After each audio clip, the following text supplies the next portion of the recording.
Hey, I'm meteorologist Ben Pine in the Weather Center, and people are going crazy about all the snow chances next week, and for good reason. There's been a lot of talk about it on the websites and the blogs out there, and I think first off, it's irresponsible for meteorologists to be going out this early and giving you snowfall totals and trying to guess at how much snow we might see in one or maybe two different storms next week. I will show you the maps, and what you'll find out if you go back to this video next week, how wrong they will probably end up being. But I'll show you the GFS, that's the American Long-Range Weather Model.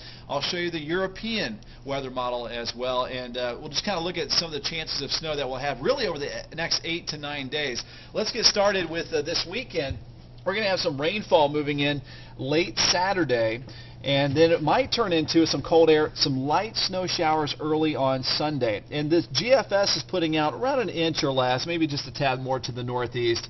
I think this is overdoing it. We might see a dusting in spots, but temperatures will be near or above freezing most of Sunday, so just a little impact from that early on Sunday. So Monday's dry. Tuesday we get wet weather with the system to the north. So we're not adding anything to the early Sunday totals here. And then the GFS is calling early Wednesday for some light accumulations on top of what we saw early Sunday. Maybe as much as a dusting.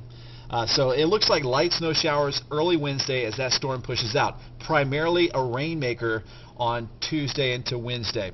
But there's another system that's going to be colder and take more of a southerly track, possibly next Friday and into Saturday. And this is where you see the GFS starting to give us some higher amounts, adding 4 to 5 inches on top of what we already saw there from Sunday into early Wednesday. So this is a more significant impact here as far as snowfall, possibly late next week.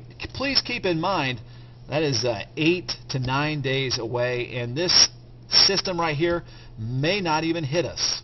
So again, but it looks like we can almost guarantee one thing, that next week is looking like a wild start to February. So this is the Euro, you can see that right here, and we'll go into Sunday morning, and it shows a very light accumulation early on Sunday. Again, I think a dusting that melts. So again, not a big deal there on the Euro.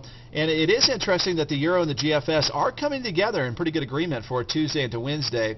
It is showing Tuesday no additional snowfall because it's rain, but then as we go to Tuesday night, early Wednesday, it is showing some little higher accumulations, maybe 1 to 3 inches early Wednesday. Not out of the question, but I think the GFS is a little more right on this one, indicating only light accumulations early Wednesday. So keep these amounts in mind. On this map right now, we have 2, 3, 4 inches. What might the next system total to that? This is the Euro as we go into Saturday into Sunday. Wow! That's showing an additional 6, 7, 8, 9 inches possible next weekend. Please, please do not believe these numbers. That certainly may not happen, but what that does tell me, though, is if you paid attention here, Tuesday looks wet. Early Wednesday might have some light snow showers. But the bigger chance for some snow and some accumulating snow could be next Friday, Saturday, into Sunday. So not this weekend, but next week we might get hit with a snowstorm then. And really the key is we might. Just pay attention to the forecast day by day, and we'll start to see better numbers and more accuracy. These storms are not even in the United States. Once they hit the U.S., we'll start to get our upper level sensors, and they will go into these storms, and we'll get information about them, and our weather models will become more accurate. But again, don't believe any of the snow total numbers that you just saw or that you're hearing on the web and on those blogs. But just keep in mind, again, we'll have one system mainly wet Tuesday and Wednesday, maybe one late next week that could be snowier.